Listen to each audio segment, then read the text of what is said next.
Rahmatullahi wa barakatuh. Now we are going to practice today's class. Okay. কি পড়তে হবে? কখন পড়তে হবে? কোথায় পড়তে হবে? কেন পড়তে হবে?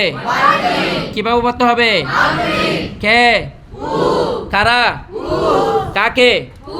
কার সাথে? কাকে দিয়ে? কাকে ছাড়া? কার জন্য? কার আগে? কার পরে? কি জন্য? কিসের আগে? কিসের পরে? কতগুলো? কতটুকু? কোন বইটি? কার বইটি? What to learn? Where to learn? When to learn? How to learn? When to learn?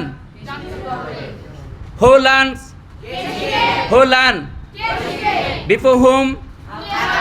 After whom? By whom? For whom? Without whom? For what? Before what? After what? How many? How much? Which pen? Which pen? Okay, fine. Thanks to keep with us. All the best.